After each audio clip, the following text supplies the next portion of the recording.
Hi friends, இந்த வீடியோவில் என்ன பார்க்க போகிறோம் அப்படின்னா, தற்கால தமிழ்நாட்டு வரலாறு அந்த புக்கிலேருந்து பிரகாசம் ஆட்சி அந்த டாபிக் தான் பார்க்க போகிறோம். ஸோ இதுக்கு முன்னாடி ராஜாஜி ஆட்சி பார்த்துருப்போம். செகண்ட் வந்து பிரகாசம் ஆட்சி. ஓல்டு புக்குக்கும் நியூ புக்குக்கும் சேஞ்சஸ் இல்லை இந்த டாபிக் பொறுத்த வரைக்கும். ஸோ ஓல்டு புக்கே நீங்கள் படிச்சுக்கோங்க. ஸோ இதில் பிரகாசம் பற்றி பார்க்கலாம். So Indian politician, freedom fighter, அப்புறம் மட்ராஸ் பிரசிடென்சியோடைய முதலமைச்சராக இருந்தவர், ஆந்திர கேசரி அப்படின்னு அழைக்கப்பட்டவர். 1953 ஆந்திர மாநிலத்துடைய முதலமைச்சராக இருந்திருப்பார். ஸோ இந்த மாதிரி பன்முகத்தன்மை கொண்ட ஒருத்தரை பற்றி தான் பார்க்க போகிறோம். இவர் எங்கே பிறந்தார் அப்படின்னா, ஆந்திர கிராமமான வினோதராயலி அப்படின்ற கிராமத்தில் 1872 ஆகஸ்ட் 29 பிறந்திருப்பார். தங்குதூரி பிரகாசம், அவரை தான் டி பிரகாசம் அப்படின்னு சொல்கிறோம். இவங்களுடைய பெற்றோர் அப்படின்னு பார்த்தோன்னா வெங்கட நரசிம்மன் சுப்பம்மா. இவருடைய 11வது வயசில் அவருடைய தந்தை இழந்திருப்பார். அதுக்கப்புறம் தாயோடைய பராமரிப்பில் தான் வளர்கிறாரு. பள்ளி படிப்பெல்லாம் முடிச்சுட்டு வழக்கறிஞர் ஆகணும் அப்படின்னு சொல்லி சென்னைக்கு வராரு. சென்னை வந்ததுக்கப்புறம் சட்டக்கல்வியெலாம் முடித்து வழக்கறிஞர் ஆகிறாரு. திரும்ப ஆந்திர பிரதேசத்துக்கே போயிருப்பார். அங்கே போய் 1904 ராஜமுந்திரி அப்படின்ற நகராட்சி தலைவர் ஆகிறாரு, முனிசிபல் சேர்மன். அடுத்ததாக இந்த உயர்நீதிமன்றங்களில் வழக்கறிஞர் ஆகணும் அப்படின்னா அப்போல்லாம் அந்த பாரிஸ்டர் அப்படின்ற பட்டம் வந்து வாங்கணும். ஸோ அதுக்காக என்ன பண்ணுறாரு அப்படின்னா 1904 எங்கே போகிறாரு அப்படின்னா இங்கிலாந்துக்கு போகிறாரு. லண்டனில் பாரிஸ்டர் பட்டம் வாங்கணும் அப்படின்னு சொல்லிட்டு மேல் படிப்புக்காக போகிறாரு. அங்கே போயிட்டு ராயல் இந்தியா சொசைட்டி அப்படின்ற அந்த அமைப்பில் வந்து உறுப்பினர் ஆகிறாரு. இந்திய சங்கத்தில் உறுப்பினர் ஆகிறாரு. அங்கே இருக்கும்போதே இங்கிலாந்தோடைய நாடாளுமன்ற மக்களவை தேர்தலில் அப்போ இந்தியரான தாதாபாய் நவ்ரோஜி வந்து போட்டிகிட்டு இருப்பார். ஸோ அவருக்கு ஆதரவாக பிரகாசம் வந்து பிரச்சாரம் பண்ணியிருப்பார், தேர்தல் பிரச்சாரம் வந்து பண்ணியிருப்பார். அடுத்ததாக பாரிஸ்டர் பட்டம்லாம் வாங்கிட்டு இங்கிலாந்துலேருந்து இந்தியாவுக்கு வராரு. வந்ததுக்கப்புறமா சென்னை உயர்நீதிமன்றத்தில் குற்றவியல் வழக்கறிஞராக சேர்றாரு. So criminal லாயராக சேர்றாரு. அதுக்கப்புறம் தான் விடுதலை போராட்டத்தில் வந்து ஈடுபடுறாரு. பேச்சு புயல், வங்கத்து தீவிரவாதிகளின் தலைவர்னு சொல்லப்படக்கூடிய பிபின் சந்திரபால் அவர் வந்து சென்னைக்கு வந்திருப்பார். அதாவது ஆக்சுவலி தென்னகத்துக்கு ஃபஸ்ட் டைம் வரும்போது ஆந்திராவுக்கு வந்திருப்பார். பாரதி வந்து அவரை சென்னைக்கு கூட்டிகிட்டு வந்திருப்பார் இல்லையா 1907. அவர் சென்னைக்கு வரும்போது டி பிரகாசம் தலைமையிலான அந்த மாநாட்டில் தான் இவர் பேசியிருப்பார், பிபின் சந்திரபால். ஸோ இதுக்கப்புறம் தான் வந்து பிரகாசம் வந்து வக்கீல் தொழிலெல்லாம் விட்டுட்டு முழுமையாக சுதந்திர போராட்டத்தில் தன்னை ஈடுபடுத்திக்கிறார். சத்தியாகிரக சபதத்தில் கையொப்பமிடுறாரு. 1921 சத்தியாகிரகா பிளட்ஜில் கையொப்பமிட்டிருப்பார். அடுத்ததாக இவர் ஒரு பத்திரிகையை நடத்திட்டு இருந்திருக்காரு. 3 மொழிகளில் சைமல்டேனியஸாக வந்து அந்த பத்திரிக்கை வந்துகிட்டே இருந்திருக்கும். ஸோ ஆங்கிலம், தெலுங்கு, தமிழ் 3 மொழிகளில். அந்த பத்திரிக்கையோட பெயர் என்ன அப்படின்னா சுயராஜ்யம். அதுக்கப்புறம் தேசிய பள்ளிகளை ஆரம்பிக்கிறாரு, கதர் உற்பத்தி மையங்களை ஆரம்பிக்கிறாரு.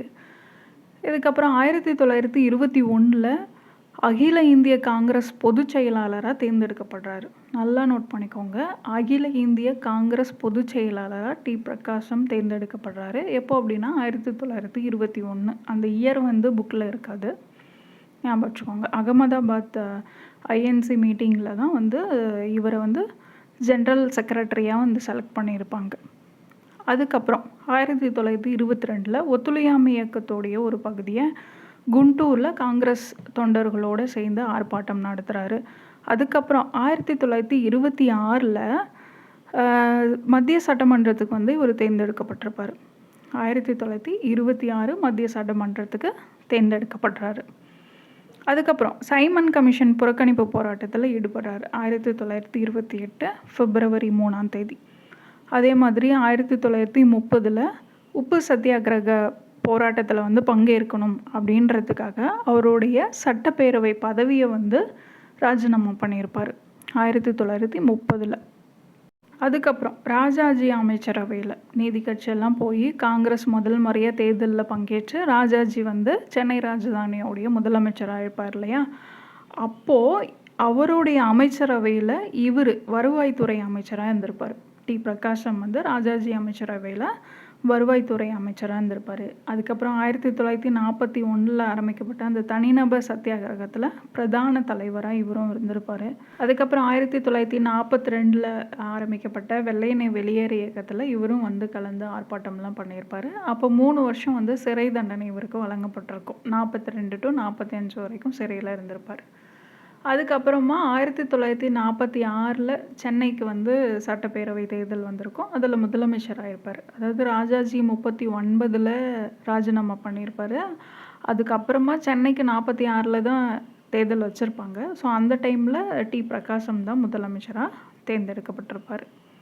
அடுத்ததாக சென்னை ராஜதானின்னு கொடுத்துருக்காங்க இல்லையா? ஸோ ஒருங்கிணைந்த மாநிலம். அப்போ வந்து பிரிக்கப்படாத சென்னை வந்து எந்த பகுதியெல்லாம் சேர்ந்து இருந்தது அப்படின்றத கொடுத்துருக்காங்க. வட கேரளாவில் இருக்கக்கூடிய மலபார் பகுதி, ஆந்திராவுடைய கடற்கரை, ராயலசீமா, அப்புறம் பெல்லாரி, தட்சிண கர்நாடகம் இந்த பகுதிகள்லாம் உள்ளடக்கின ஒருங்கிணைந்த மாநிலமாக தான் அப்போ சென்னை வந்து இருந்தது. அதோட தலைமையகமாக எது இருந்தது அப்படின்னா புனித ஜார்ஜ் கோட்டை வந்து தலைமையகமாக இருந்தது. மெட்ராஸ் பிரசிடென்சியோடைய தலைமையிடம் அப்படின்னா புனித ஜார்ஜ் கோட்டை.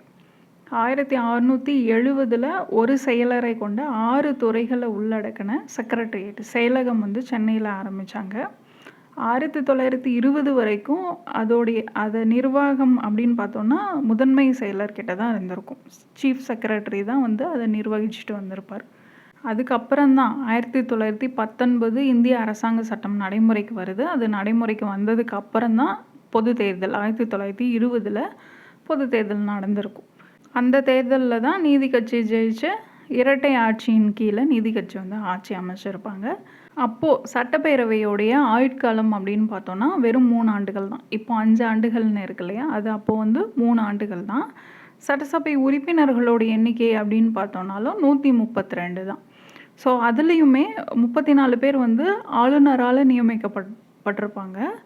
மீதி இருக்கிறவங்க தான் வந்து மக்களால் நேரடியாக தேர்ந்தெடுக்கப்பட்டாங்க. ஸோ 34 பேர் ஆளுநர் தேர்ந்தெடுப்பார், மற்றவங்க வந்து மக்களால் நேரடியாக தேர்ந்தெடுக்கப்பட்டவங்க. அதுக்கப்புறம் 1935 இந்திய அரசு சட்டம் வந்து நடைமுறைக்கு வந்ததுக்கு அப்புறம் தான் ஈரவை சட்டமன்றம் வந்து அறிமுகப்படுத்துகிறாங்க. Bicameral legislation. நீதி கட்சியோடைய அந்த 17 ஆண்டுகால 1920லேருந்து 37 வரைக்கும் அவங்களுடைய ஆட்சி தான் இருந்திருக்கும். அதுக்கப்புறம் ராஜாஜி முதலமைச்சராக இருப்பார் 37 to 39. ஸோ இந்தி திணிப்பு அந்த போராட்டம் இதனால் பதவி விலகியிருப்பார். 39 வரைக்கும் அவர் முதலமைச்சராக இருந்திருப்பார்.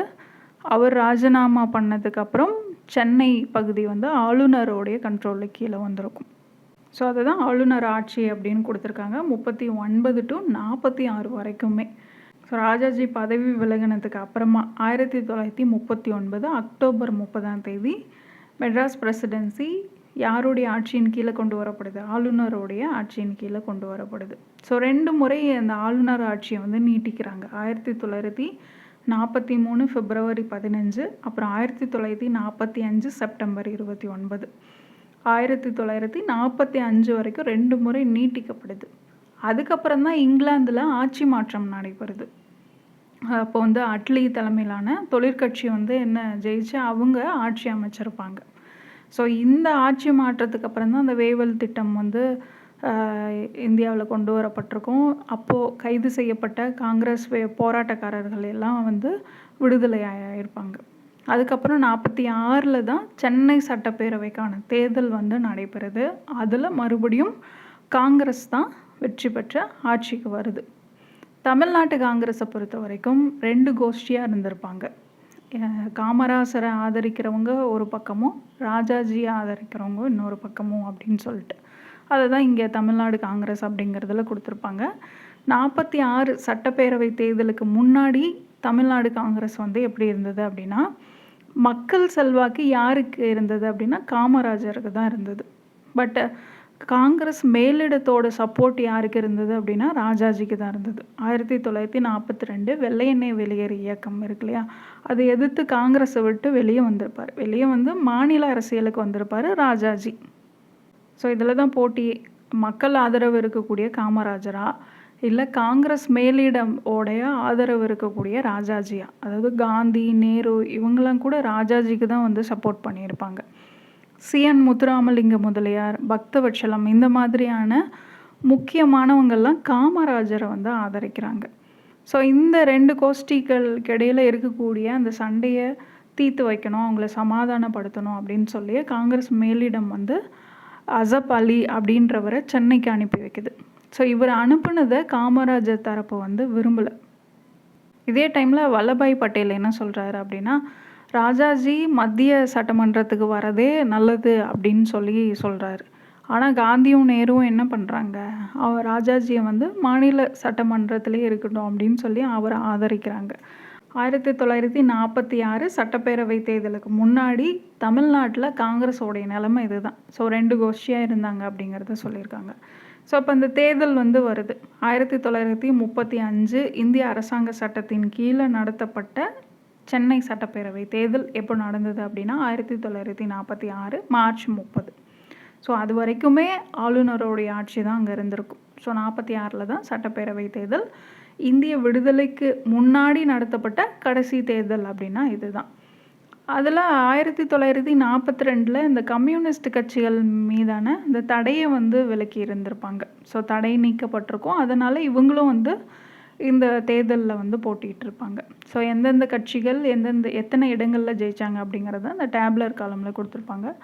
காங்கிரஸை பொறுத்த வரைக்கும் 163 இடங்களில் ஜெயிச்சது.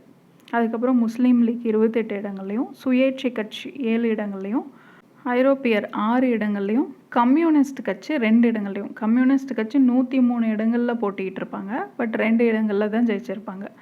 சுயேட்சைகள் 6 இடங்கள்லையும், போட்டி இல்லாமல் தேர்ந்தெடுக்கப்பட்டவங்க 2 இடங்கள் அப்படின்னு சொல்லி இந்த தேர்தலில் இவங்கெல்லாம் வெற்றி பெற்றிருப்பாங்க. அதிகபட்சமாக காங்கிரஸ் 163 இடங்களில் ஜெயிச்சு அவங்க தான் வந்து ஆட்சி அமைக்க போகிறாங்க அப்படின்றது தெரிஞ்சிருச்சு. ஆனால் அதில் யார் முதலமைச்சர் ஆகிறது அப்படிங்கிறதுல குழப்பம் இருந்துகிட்டே இருந்தது. ராஜாஜி ஒரு பக்கம், காமராஜர் சைடு ஒரு பக்கம் அப்படின்றதுனால. ஸோ காங்கிரஸுக்கு பெரும்பான்மை பலம் இருந்தாலும் முதலமைச்சரை வந்து தேர்ந்தெடுக்கிறதுல ஒற்றுமை இல்லை.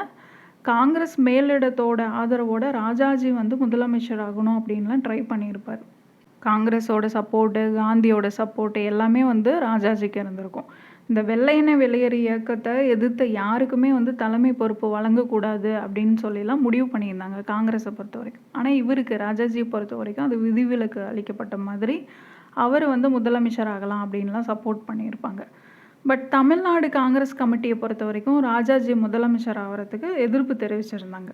அதனால் என்ன பண்ணுறாங்க அப்படின்னா, தமிழ்நாடு, ஆந்திரா, கேரளா இந்த காங்கிரஸ் கமிட்டிகளுடைய தலைவர்கள், தமிழ்நாடு காங்கிரஸ் கமிட்டியோட தலைவரான காமராஜர், ஆந்திரா காங்கிரஸ் கமிட்டியோட தலைவரான பிரகாசம், கேரளா காங்கிரஸ் கமிட்டியோட தலைவரான மாதவ் மேனன், இவங்களெல்லாம் புதுடில்லிக்கு அழைச்சி சமரசம் பேசுகிறாங்க. ஆனாலும் இந்த சமரச பேச்செல்லாம் எடுபடலை, தோல்வியில் தான் முடிவடைஞ்சிருக்கு. ராஜாஜிக்கு எதிர்ப்பு தான் தெரிவிச்சிருப்பாங்க. ஸோ இதனால் என்ன பண்ணுறாங்க அப்படின்னா, காங்கிரஸ் உறுப்பினர்களுக்கு இடையிலேயே வாக்கெடுப்பு வந்து நடத்துகிறாங்க. ஸோ ராஜாஜி ஒரு பக்கம், இன்னொருத்தர் வந்து காமராஜர் சைடில் காமராஜர் நிற்கல, அவருக்கு பதில் டி பிரகாசம் வந்து அவர் சொல்லியிருந்திருப்பார். ஸோ பிரகாசமுக்கும் இடையில் அந்த போட்டி வந்து நடக்குது. அதில் ராஜாஜி 148 வாக்கு வித்தியாசத்தில் தோல்வி அடைகிறாரு. பிரகாசம் ஜெயிச்சிடறாரு. இது மட்டும் இல்லாமல் 1937க்கு அப்புறமா அடுத்த முதலமைச்சர் பதவி வரும் இல்லையா, அந்த டைமில் ஆந்திராவை சேர்ந்த ஒருத்தருக்கு வந்து அந்த வாய்ப்பு கொடுக்கப்படணும் அப்படின்ற ஒரு உடன்பாடும் இருந்தது. அதனாலேயே டி பிரகாசம் வந்து அந்த டைமில் சட்டசபை காங்கிரஸ் தலைவராகவும் முதலமைச்சராகவும் தேர்ந்தெடுக்கப்பட்டிருப்பார். 1946 ஏப்ரல் 30 பிரகாசம் வந்து முதலமைச்சராக பொறுப்பேற்கிறாரு. பதவியேற்பு அப்படின்னு பார்த்தோன்னா 1946 மே 1 பதவியேற்கிறாரு. ஸோ இவருடைய அமைச்சரவையில் யாரெல்லாம் இருந்தாங்க அப்படிங்கிறது ரொம்ப முக்கியமானது, நல்லா பார்த்துக்கோங்க. விவி கிரி தொழிலாளர், மின்சாரம், கூட்டுறவு, திட்டம், காடுகள் இந்த துறையோடைய அமைச்சராக இருந்திருப்பார். பொதுப்பணி, நீர்ப்பாசனம், நெடுஞ்சாலைகள் இந்த துறையோடைய அமைச்சராக பக்தவட்சலமும், கல்வித்துறை அமைச்சராக தீசு அவினாசிலிங்கம் செட்டியாரும் இருந்திருப்பார். அதுக்கப்புறம் சட்டமன்றங்கள், சிறைச்சாலைகள், சட்டசபை இதோடைய அமைச்சராக கேடி பாஷ்யம் ஐயங்காரும், வளர்ச்சி, விவசாயம், கால்நடை, மீன்வளம் இந்த துறையோடைய அமைச்சராக PS குமாரசாமி ராஜாவும், உள்ளாட்சித்துறை அமைச்சராக டேனியல் தாமஸும், பொது சுகாதாரம், மருத்துவம் இதோடைய இந்த துறையோடைய அமைச்சராக ருக்மணி லக்ஷ்மிபதி. ரொம்ப ரொம்ப முக்கியமானது, ப்ரீவியஸ் இயர் கொஷினில் கேட்டிருக்காங்க.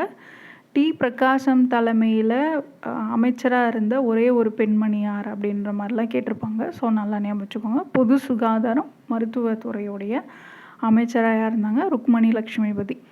நில வருவாய்த்துறை அமைச்சராக கேஆர் கரந்த். அதுக்கப்புறம் இந்து அறக்கட்டளை வருவாய்த்துறை அமைச்சராக கோட்டி ரெட்டி. பொது தகவல் துறை அமைச்சராக வெமூல கூர்மையா. அப்புறம் வளம், சின்கோனா மீன்வளம், கிராம கைத்தொழில் இந்த துறையோடைய அமைச்சராக வீராசாமி. அதுக்கப்புறம் வீட்டு கட்டுப்பாடு, மோட்டார் போக்குவரத்து, உணவு இந்த துறையோடைய அமைச்சராக ராகவ மேனன். இந்த ராகவ மேனனை நியமிக்கிறதுல காமராஜருக்கும் பிரகாசத்துக்கும் இடையில் முரண்பாடு இருந்திருக்கும். இந்த மாதவ மேனன் முன்ன பார்த்தோம் இல்லையா, காங்கிரஸ் கமிட்டி தலைவராக இருந்தாருன்னு சொல்லிட்டு, அந்த மாதவ மேனனை நியமிக்கணும்னு காமராஜர் சஜஸ்ட் பண்ணியிருப்பார்.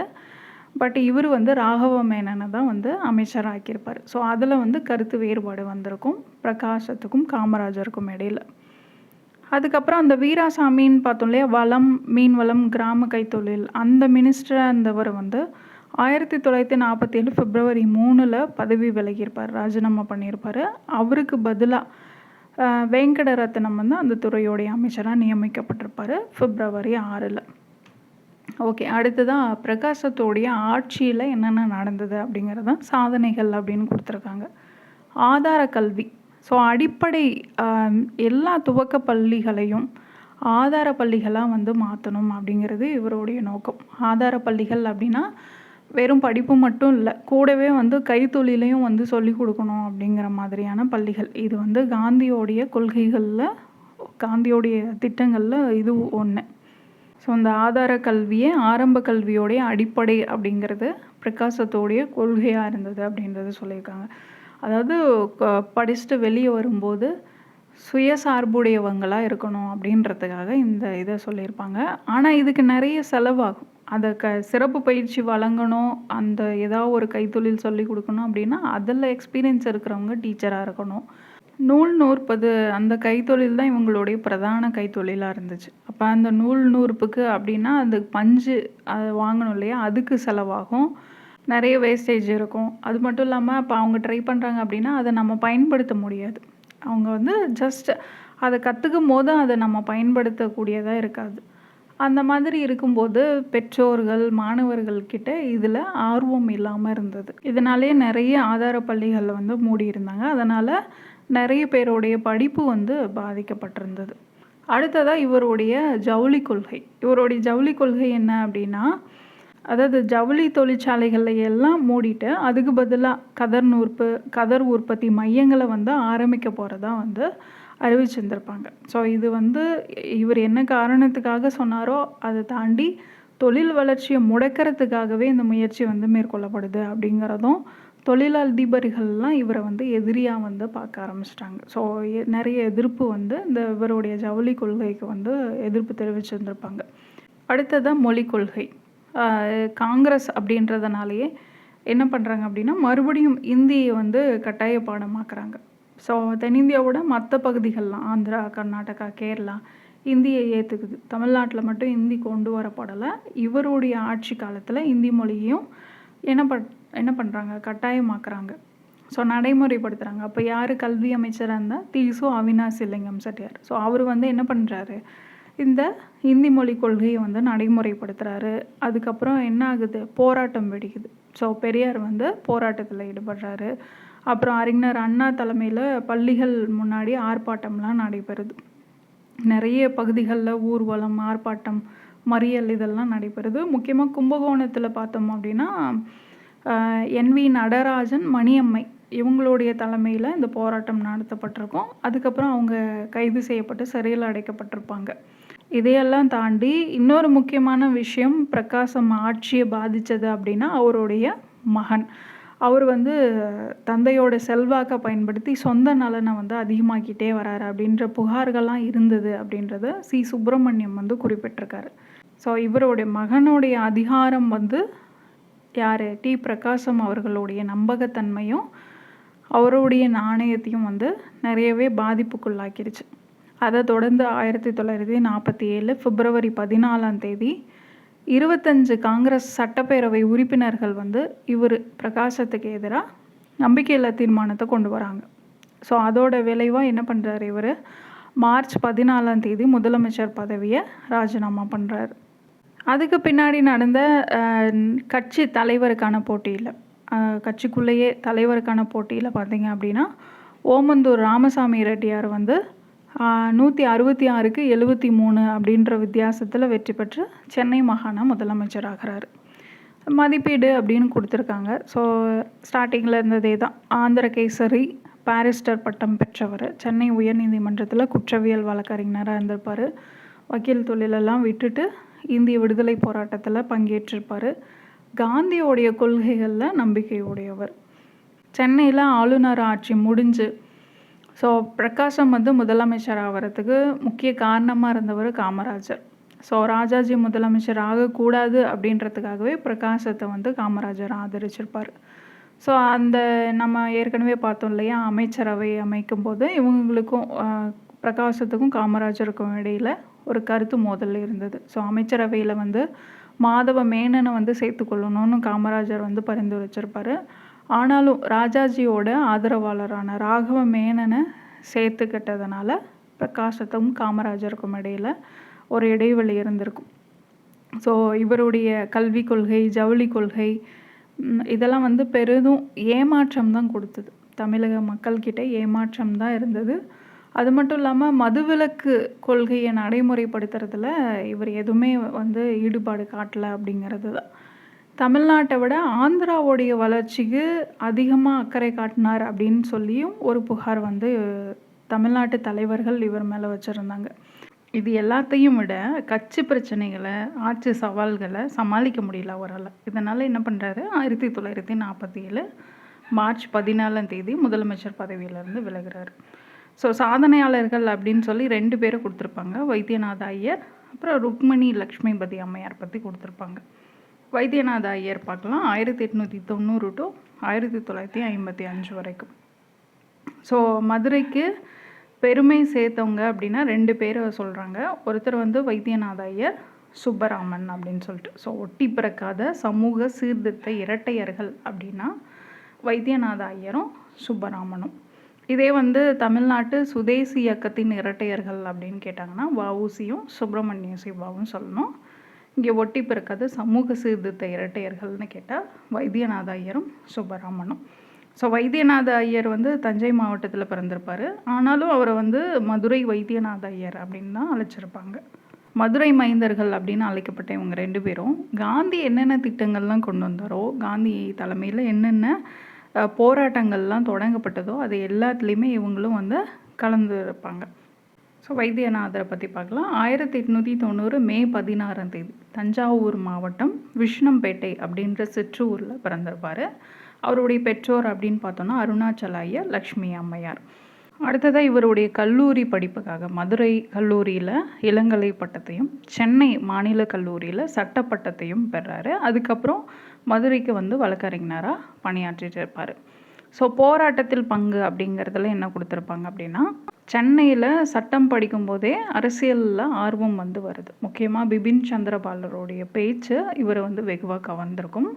ஆனாலும் மதுரைக்கு வந்து வக்கீல் தொழிலெலாம் பார்த்துட்டு இருந்திருப்பார் இல்லையா, அந்த டைமில் தான் முழுமையாக அரசியலில் வந்து ஈடுபட ஆரம்பிக்கிறாரு. ஏன் அப்படின்னா காந்தியடிகளுடைய கருத்துக்களும் அவருடைய அகிம்சை போராட்டங்களும் இவரை ஒரு முழு சுதந்திர போராட்டத்துக்கு வந்து ஈடுபடுத்துகிற அளவுக்கு இருந்தது அப்படின்றத பிஎஸ் சந்திரபிரபு அப்படின்றவர் குறிப்பிட்டிருக்காரு. ஸோ வைத்தியநாத ஐயருடைய வாழ்க்கை வரலாற்றை எழுதினவர் அப்படின்னா பிஎஸ் சந்திரபிரபு தான். அவர் தான் இதை வந்து குறிப்பிட்டிருக்காரு. ஸோ வைத்தியநாத ஐயர் வந்து 1920 ஒத்துழையாமை இயக்கம், அப்புறம் 1930 வேதாரண்யம் உப்பு சத்தியாகிரகம், 42 வெள்ளையனை வெளியேறு இயக்கம், இந்த மாதிரி நிறைய போராட்டங்களில் பங்கேற்றிருந்திருப்பார். ஸோ இவர் தஞ்சையில் பிறந்திருந்தாலும் மதுரை வைத்தியநாத ஐயர் அப்படின்னு தான் வந்து எல்லாரும் கூப்பிட்ருப்பாங்க. சமூக சேவை அப்படின்னு பார்த்தோன்னா இந்திய விடுதலை போராட்டங்களில் கலந்துக்கிட்ட அதே டைமில் கதர், மதுவிலக்கு, அரிஜன சேவை, இந்து முஸ்லீம் ஒற்றுமை, இந்த மாதிரி காந்தியோடைய நிர்மாண பணிகளில் வந்து ஈடுபடுறாரு. மதுரை மாவட்டங்களில் சுற்றுப்பயணம்லாம் மேற்கொண்டு கதர் உற்பத்தி பிரச்சாரம் வந்து செய்கிறாரு. ஸோ ஐயரோடைய கதர் பணியை அப்போது தமிழ்நாடு காங்கிரஸ் தலைவராக இருந்த வரதராஜலு நாயுடு வந்து பாராட்டியிருப்பார். அப்போ அதாவது 1924 தமிழ்நாடு காங்கிரஸ் தலைவராக யார் இருக்கார், வரதராஜலு நாயுடு இவருடைய கதர் பணியை வந்து பாராட்டியிருப்பார். 1920களில் காங்கிரஸ் உறுப்பினர்களை வந்து சேர்க்கறது, இளைஞர்களுக்கான வேலை முகாம்களை அமைக்கிறது, கிராம கல்வியை பரப்புறது, சுகாதார முறைகளை அறிமுகப்படுத்துறது, தீண்டாமை ஒழிப்பு, ஹரிஜன முன்னேற்றம், இந்த மாதிரி பணிகளில் இவர் வந்து ஈடுபடுறாரு. 1930 ராஜாஜி தலைமையில் உப்பு சத்தியாகிரகம் நடைபெற்றிருக்கும். ஸோ அதை பற்றி ஆலோசனை அதாவது நடைபெறத்துக்கு முன்னாடி ஆலோசனை பண்ணியிருப்பாங்க, எங்கேருந்து எங்கே ஸ்டார்ட் பண்ணலாம் அந்த மாதிரிலாம். ஸோ அதை பற்றி முடிவு எடுக்கிறது, போராட்ட சத்தியாகிரகிகளை தெரிவு செய்கிறது, திருச்சியிலிருந்து வேதாரண்யம் வரைக்கும் யாத்திரை செல்லணும் அப்படிங்கிறது, இது எல்லாத்துலேயும் வந்து இவரும் வந்து இருந்திருக்கார் அப்படிங்கிறத குறிப்பிட்டிருக்காங்க. ராஜாஜி, வைத்தியநாத ஐயர், சுப்பராமன் இந்த கூட்டணி தான் வேதாரண்ய உப்பு சத்தியாகிரகம் வெற்றி பெறத்துக்கு முக்கிய காரணம் அப்படின்னு சொல்லப்படுது. அதாவது ராஜாஜி, வைத்தியநாத ஐயர், சுப்பராமன். இந்த உப்பு சத்தியாகிரகத்தில் வேதாரண்ய கடற்கரையில் உப்பு எடுக்க ட்ரை பண்ணும்போது தான் ராஜாஜி அவங்கெல்லாம் வந்து கைது செய்யப்பட்டிருப்பாங்க. ஸோ அவங்களாம் கைது செய்யப்பட்டாலும் அந்த யாத்திரையை தொடர்ந்து நடத்தினவர் அப்படின்னா வைத்தியநாத ஐயர். அப்புறம் அவரும் வந்து கைது செய்யப்பட்டு 6 மாதம் வரைக்கும் அவருக்கு கடுமையான தண்டனை வந்து வழங்கப்பட்டிருக்கும். வேதாரண்யம் உப்பு சத்தியாகிரகத்துக்கு அப்புறமா சட்ட மறுப்பு இயக்கத்தில் பங்கேற்கிறாரு, அந்நிய பொருட்கள் புறக்கணிப்பு, கள்ளுக்கடை மறியல், இந்த மாதிரி நடவடிக்கைகளில் ஈடுபடுறாரு. இதுக்கப்புறம் 1932 ஜனவரி 4ஆம் தேதி காந்தியடிகள் வந்து கைது செய்யப்பட்டிருப்பார், சிறையில் அடைக்கப்பட்டிருப்பார். அதாவது 2வது வட்டமேசை மாநாடு வந்து தோல்வியில் முடிவடைஞ்சிருக்கும். அதுக்கப்புறம் சட்ட மறுப்பு இயக்கத்தை மறுபடியும் ஆரம்பிச்சிருப்பார். ஸோ இதனால் என்ன, அவரை வந்து கைது செஞ்சுட்டு போயிருப்பாங்க இல்லையா, அதை எதிர்த்து மதுரையில் இருக்கக்கூடிய திலகர் சதுக்கத்தில் ஒரு பொதுக்கூட்டத்தை நடத்தணும்னு வைத்தியநாத ஐயர் வந்து ஏற்பாடு பண்ணியிருப்பார். பட் அரசாங்கம் வந்து அதுக்கு தடை விதிச்சிருப்பாங்க. தடையும் மீறி அந்த கூட்டத்தை நடத்தணும் அப்படின்னு போன ஐயரை வந்து பிரிட்டிஷ் கவர்மெண்ட் கைது செய்கிறாங்க. 1 வருஷம் சிறை தண்டனை ப்ளஸ் 500 ரூபாய் வந்து அபராதம் விதிக்கப்படுது. அடுத்ததான் ஆலய பிரவேசம். ஸோ இவர் என்னதான் பிராமண வகுப்பை சேர்ந்தவராக இருந்தாலும் கூட ஒடுக்கப்பட்ட மக்களுக்காக ரொம்பவே வந்து போராடி இருப்பார். முக்கியமாக ஆலய பிரவேசம் 1939 ஜூன் மதுரையில் நடந்த ஆலய பிரவேச மாநாட்டில் ராஜாஜி, டிஎஸ்எஸ் ராஜன் இவங்களோடு சேர்ந்து இவர் வைத்தியநாத ஐயரும் வந்து பங்கேற்கிறாரு. ஸோ அந்த டைம்லேயே ஹரிஜன மக்கள் ஒரு சிலர், அப்புறம் நாடார் சமூகத்தை சேர்ந்தவங்க, இவங்களெல்லாம் மதுரை மீனாட்சி அம்மன் கோயிலுக்குள்ளே கூட்டிகிட்டு போய் அங்கே வந்து தெய்வத்தை வழிபட செய்கிறார். ஸோ கோயிலோடைய நிர்வாக அதிகாரியாக அப்போ யார் இருந்தால் ஆர்எஸ் நாயுடு இருந்திருப்பார். இவங்க கூட்டிகிட்டு வரத்துக்கு முழு ஒத்துழைப்பையும் அவர் கொடுக்குறாரு. ஸோ எந்த அசம்பாவிதமும் இல்லாமல் அமைதியாக நடைபெற்ற இந்த நிகழ்ச்சி வந்து வரலாற்று சிறப்பு மிக்கது அப்படின்றத மென்ஷன் பண்ணியிருக்காங்க. அடுத்ததாக துயர் துடைப்பு நடவடிக்கைன்னு கொடுத்துருக்காங்க இல்லையா. ஸோ 2ஆம் உலகப் போர் வரும்போது பொருளாதார நெருக்கடி ஏற்பட்டிருக்கும். ஸோ அந்த டைமில் மதுரை மக்களுக்கு இவர் நிறைய உதவி செஞ்சுருப்பார். அது மட்டும் இல்லாமல் 1940 நேரு கைதாகி சிறையில் அடைக்கப்பட்டிருந்தப்போ மதுரையில் இந்து முஸ்லீம்களுக்கு இடையில் பிரச்சனை ஏற்படுற மாதிரி இருந்தது. ஸோ அதை வந்து பிரச்சனை ஏற்படாமல் பார்த்துக்கிட்டதும் யார், வைத்தியநாத ஐயர் தான். ஸோ அதை தான் சொல்லியிருப்பாங்க. அப்புறம் 1942 வெள்ளையனே வெளியேறு இயக்கத்தில் பங்கேற்றதுக்காக மறுபடியும் இவர் கைது செய்யப்பட்டிருப்பார். அலிபுரம் சிறையில் அடைக்கப்பட்டிருப்பார். அலிபுரம் சிறையிலேருந்து விடுதலையாகி வெளியே வந்ததுக்கப்புறமா 1946 தானே சென்னை ராஜதானிக்கான பொது தேர்தல் நடந்திருக்கும். ஸோ அந்த பொது தேர்தலில் மதுரை மேலூர் தொகுதியில் போட்டியிடுறாரு. சுதந்திர போராட்டத்தில் பங்கேற்கிறது, இவருடைய ஆலய பிரவேச நடவடிக்கை, இதெல்லாம் வந்து மக்கள்கிட்ட நல்ல செல்வாக்கு இருந்ததுனால அந்த தேர்தலில் வெற்றி பெறாரு. சட்டமன்றத்துக்கு போனதுக்கப்புறம் டி. பிரகாசம், ஓமந்தூர் ராமசாமி ரெட்டியார், குமாரசாமி ராஜா இவங்களுடைய ஆட்சி காலங்களில் கொண்டு வரப்பட்ட மசோதாக்கள் பற்றி சட்டமன்ற விவாதங்களில் இவர் கலந்துக்கிட்டு ஆலோசனைகளை வழங்குறாரு. அப்படி இவரால் ஆலோசனைகள் வழங்கப்பட்ட மசோதாக்கள் என்னென்ன அப்படிங்கிறத கொடுத்துருக்காங்க. இந்து அறநிலைய சட்ட மசோதா, அத்தியாவசிய பொருட்கள் பராமரிப்பு மசோதா, சென்னை மாகாண ஆயத்தீர்வை குறைப்பு மசோதா, பெண்கள் சொத்து உரிமை மசோதா, நில ஆக்கிரமிப்பு மசோதா, நஞ்சை நிலத்தில் வீடு கட்ட தடை செய்யும் மசோதா, சென்னை மாநில தொழிற்சாலை நிதி உதவி மசோதா, சென்னை மாகாண பஞ்சாயத்து மசோதா, பொதுமக்கள் பாதுகாப்பு மசோதா, நீர்ப்பாசன குளங்கள் அபிவிருத்தி மசோதா. ஸோ இதிலெல்லாம் அவங்களுடைய ஆலோசனைகளையும் அவர் வழங்கியிருக்காரு. 1950 60 வயது நிறைஞ்சதுக்கு அப்புறமும் அவருடைய ஹரிஜன பணியை நிறுத்தலை. ஸோ உடல்நிலை சரியில்லை அப்படின்னா கூட அவர் வந்து அந்த பணியை நிறுத்தலை அப்படின்றத சொல்லியிருக்காங்க. ஐயருடைய வாழ்க்கை ஹரிஜனங்களின் வரலாற்றில் என்றும் அழிக்க முடியாத ஒரு சகாப்தம் அப்படின்னு சொல்லி இவருடைய வாழ்க்கை வரலாற்றை எழுதின PS சந்திரபாபு வந்து குறிப்பிட்டிருக்கார்.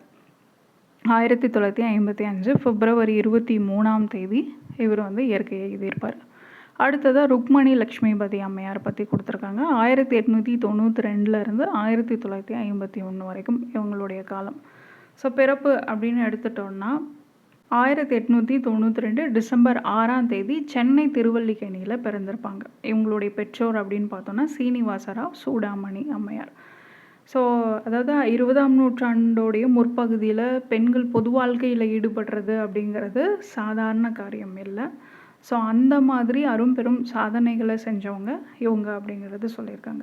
இவங்களுடைய தாத்தாவான ராஜா டி ராமாராவ் வந்து பிரபல நில பிரபுவாக இருந்திருக்காரு. ஸோ செல்வ செழிப்பான உயர் ஜாதி குடும்பம். படிப்பு அப்படின்னு எடுத்துட்டோன்னா எழும்பூரில் இருக்கக்கூடிய மாநில பயிற்சி பள்ளியிலையும் அப்புறம் நுங்கம்பாக்கம் பெண்கள் உயர்நிலை பள்ளியிலையும் பள்ளி படிப்பை வந்து முடிக்கிறாங்க. அதுக்கப்புறம் காலேஜ் அப்படின்னு பார்த்தீங்கன்னா பெண்கள் கிறிஸ்துவ கல்லூரியில் பட்டப்படிப்பை வந்து முடிக்கிறாங்க. அதுக்கப்புறம் வந்து 1911 டிசம்பர் 3 டாக்டர் ஆசந்தா லக்ஷ்மிபதி அப்படின்ற மருத்துவரை திருமணம் பண்ணிக்கிறாங்க. அடுத்ததாக இவங்களுடைய பொது வாழ்க்கை அப்படின்னு எடுத்துட்டோன்னா பெண் உரிமைக்காக போராடி இருப்பாங்க. 1923 அகில இந்திய காங்கிரஸ் உறுப்பினர் ஆகிறாங்க. அதுக்கப்புறம் பாரத மகளிர் மகாமண்டலின் சென்னை கிளை செயலாளராகவும் இந்திய மாதர் சங்க உறுப்பினராகவும் பணியாற்றிட்டு இருந்திருப்பாங்க. அதுக்கப்புறம் பிரான்ஸ் தலைநகரான பாரிஸில் ஒரு மாநாடு நடக்குது. அகில உலக பெண்கள் வாக்குரிமை ஒன்றிய மாநாடு, இன்டர்நேஷ்னல் உமன்ஸ் சஃப்ராஜ் அலையன்ஸ் காங்கிரஸ் அப்படின்னு சொல்லி 1926 ஜூனில். அதில் இந்தியா சார்பில் இவங்க வந்து பங்கேற்கிறாங்க. அதுக்கப்புறம் பெண்ணுரிமை மாநாட்டில் கலந்துக்கணும் அப்படின்னு சொல்லி ஜப்பானுக்கு போகிறாங்க. ஸோ இவங்களுமே காந்தியடிகளோட கொள்கையினால் பெரிதும் கவரப்பட்டவங்க தான். ஸோ காந்தியடிகளுடைய கதர் பிரச்சாரத்தில் முழுமையாக ஈடுபடுறாங்க. கதர் ஆடை உடுத்தி அப்புறம் திருவல்லிக்கேணியில் ஒரு கதர் கடையை வந்து திறந்து விற்பனை பண்ணுறாங்க. மக்கள்கிட்ட இதை பற்றின விழிப்புணர்வையும் ஏற்படுத்துகிறாங்க. அதுக்கப்புறம் 1927 மகளிர் காங்கிரஸ் செயலாளராக தேர்ந்தெடுக்கப்படுறாங்க. அதுக்கப்புறம் 1929 சைமன் கமிஷன் சென்னை வந்தப்போ அதுக்கு எதிரான போராட்டத்தில் இவங்களும் கலந்துக்கிறாங்க. ரொம்ப முக்கியமானது, ஞாபகம் வச்சுக்கோங்க. அடுத்ததாக சென்னை கடற்கரையில் நடந்த பிரம்மாண்டமான பொதுக்கூட்டத்தில் சத்தியமூர்த்தியும் ருக்குமணியும் வந்து உரையாற்றுறாங்க. அதுக்கப்புறம் இந்திய தேசிய காங்கிரஸோடைய மாநாடு 1929 எங்கே நடக்குது அப்படின்னு பார்த்தோம்னா லாகூரில் நடந்திருக்கும். ஸோ அப்போ வந்து நேருவோடைய தலைமையில் அந்த மாநாடு நடந்திருக்கும். அந்த மாநாட்டிலையும் ருக்மணி வந்து கலந்துக்கிறாங்க. ஸோ ருக்மணி, சத்தியமூர்த்தி, ராஜாஜி இவங்கெல்லாம் வந்து அந்த மாநாட்டில் கலந்துக்கிறாங்க. 1930 நடந்த உப்பு சத்தியாகிரகம் சென்னையில் நடந்திருக்கும் இல்லையா, ராஜாஜி தலைமையில். அதில் 98 பேர் வந்து சத்தியாகிரகிகள் தேர்ந்தெடுக்கப்பட்டிருப்பாங்க அந்த சத்தியாகிரகத்தை நடத்துறதுக்கு. அந்த 98 பேரில் இவங்களும் ஒருத்தங்க. இந்த போராட்டத்தில் கலந்துக்கிட்டதுக்காகவே 1930 மே 14 அவங்க மேலே கிரிமினல் குற்றம் சாட்டப்பட்ட கைது செய்யப்படுறாங்க.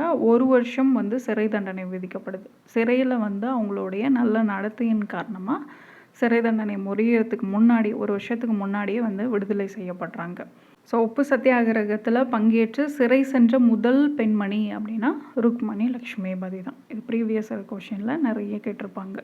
உப்பு சத்தியாகிரகத்துக்கு அப்புறமா சட்ட மறுப்பு இயக்கத்தில் ஈடுபடுறாங்க. ஸோ அந்நிய துணி புறக்கணிப்பில் ஈடுபடுறாங்க. வெளிநாட்டு துணி கடைகள்லாம் எங்கே இருக்கோ அந்த கடைகளுக்கு முன்னாடி போய் நின்றுட்டு அந்நிய துணிகளை அணிய வேண்டாம் அப்படின்னு மக்கள்கிட்ட கேட்டுக்கிறாங்க. ஸோ இதனாலேயே இந்த போராட்டத்தில் கலந்துக்கிட்டதுனால மறுபடியும் 6 மாத சிறை தண்டனையும் 100 ரூபாய் அபராதமும் வந்து உங்களுக்கு விதிக்கப்பட்டிருக்கும். அடுத்ததான் ஹரிஜன நலம் அப்படின்னு கொடுத்துருக்காங்க இல்லையா. ஸோ ஹரிஜன மக்களுடைய ஒடுக்கப்பட்ட மக்களுடைய நலனுக்காக காந்தி என்ன அறிவிச்சிருப்பார் அப்படின்னா அகில இந்திய ஹரிஜன சேவா சங்கத்தை அமைச்சிருப்பார். அது மட்டும் இல்லாமல் அதுக்கு தேவையான நிதியை வந்து கலெக்ட் பண்ணும் அப்படின்னு சொல்லி நாடு முழுக்க சுற்றுப்பயணம் வந்து மேற்கொண்டிருப்பார். அப்படி அவர் தமிழ்நாட்டுக்கு வரும்போது சென்னை ராபின்சன் பூங்காவில் ஒரு கூட்டம் வந்து நடந்திருக்கும்.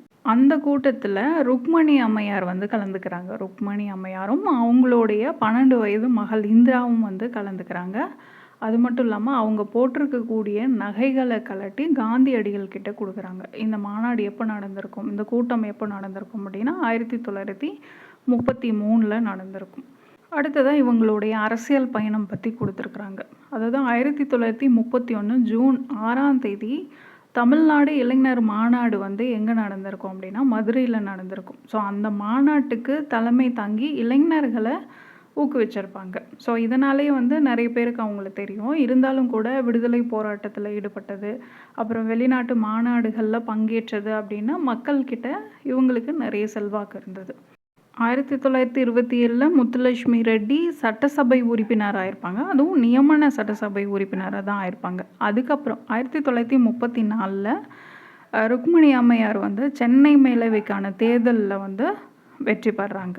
அதுக்கப்புறம் 1937 ராஜாஜி முதலமைச்சர் ஆயிருப்பார் இல்லையா? ஸோ அந்த டைமில் இவங்க வந்து துணை சபாநாயகராக தேர்ந்தெடுக்கப்பட்டிருப்பாங்க. 8 ஆண்டுகள் அந்த பதவியில் வந்து பணியாற்றியிருப்பாங்க. 1937 to 45 வரைக்கும் துணை சபாநாயகராக இருந்தாங்க. ஸோ இந்த பதவிக்கு தேர்ந்தெடுக்கப்பட்ட முதல் பெண் உறுப்பினர் அப்படின்னா இவங்க தான். ஸோ இதையும் நல்லா நோட் பண்ணிக்கோங்க. ஸோ துணை சபாநாயகராக தேர்ந்தெடுக்கப்பட்ட முதல் பெண் உறுப்பினர் அப்படின்னா ருக்மணி லட்சுமிபதி அம்மையார். இந்த டைம்லேயே அதாவது 1936 to 41 வரைக்கும் பார்த்தீங்க அப்படின்னா சென்னை மாநகராட்சியோடைய தேர்ந்தெடுக்கப்பட்ட உறுப்பினராக 5 ஆண்டுகள் வந்து பணியாற்றியிருப்பாங்க. சட்டமன்ற உறுப்பினராக இருந்ததோடு மட்டும் இல்லாமல் சென்னை மாநகராட்சியோட தேர்ந்தெடுக்கப்பட்ட உறுப்பினராக 5 ஆண்டுகள் வந்து பணியாற்றியிருப்பாங்க. இதுக்கப்புறம் 1946 நடந்த சென்னை சட்டமன்ற தேர்தலில் நகர மகளிருக்கான பொது தொகுதியிலேருந்து இவங்க போட்டி இல்லாமல் தேர்ந்தெடுக்கப்பட்டிருப்பாங்க. டி. பிரகாசம் அமைச்சரவையில் சுகாதாரத்துறை அமைச்சராக பொறுப்பேற்றிருப்பாங்க. ரொம்ப முக்கியமானது. தமிழக சட்டமன்ற வரலாற்றில் அமைச்சராக பொறுப்பேற்ற முதல் பெண்மணி ருக்மணி லட்சுமிபதி அப்படின்னு ஆர்வி பதி அப்படின்றவர் வந்து குறிப்பிட்டிருக்காரு. மதிப்பீடு அப்படின்னு பார்த்தோன்னா இந்திய விடுதலை போராட்டத்தில் பங்கேற்று சிறை சென்ற முதல் பெண் போராளினா அவங்க தான். சென்னை சட்டமன்ற துணை சபாநாயகராக தேர்ந்தெடுக்கப்பட்ட முதல் பெண்மணியும் இவங்க தான். அதே போல் தற்கால தமிழ்நாட்டில் அமைச்சரான முதல் பெண் என்ற பெருமை கூறியவரும் இவங்க தான். இது மட்டும் இல்லாமல் வெளிநாடுகளுக்கு போய் பெண் உரிமைக்காக குரல் கொடுத்தவங்க. இவங்களுக்கு குழந்தைகள் அப்படின்னு பார்த்தோன்னா 6 குழந்தைகள்.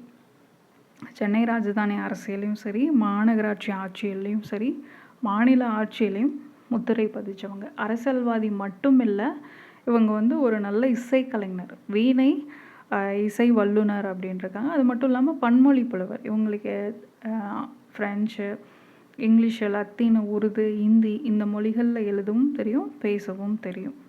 1951 ஆகஸ்ட் 6ஆம் தேதி அவங்களுடைய எழும்பூர் இல்லத்தில் இயற்கை எழுதுகிறாங்க. ஸோ இவங்களை பெருமைப்படுத்தும் விதமாக எழும்பூர் மார்ஷல் சாலை இருக்கு இல்லையா, அதுக்கு வந்து 1991 ருக்மணி லட்சுமிபதி சாலை அப்படின்னு சொல்லி பெயர் மாற்றுறாங்க. அது மட்டும் இல்லாமல் இவங்க பெயரில் வந்து 1997 அஞ்சல் தலையை வந்து மத்திய அரசு வெளியிட்டிருப்பாங்க. ஸோ இவ்வளோ தான் டி. பிரகாசம் ஆட்சி. அடுத்ததாக பார்த்தீங்க அப்படின்னா ஓமந்தூரார் ஆட்சி. அதை அடுத்த வீடியோவில் கண்டினியூ பண்ணுவோம். ருக்மணி லட்சுமிபதி அம்மையார்லேருந்து கொஷின்ஸ் அப்பப்போ கேட்பாங்க. ஸோ இந்த டாப்பிக்கும் வந்து முக்கியமானது தான். அடுத்த வீடியோவில் பார்க்கலாம். தேங்க்யூ.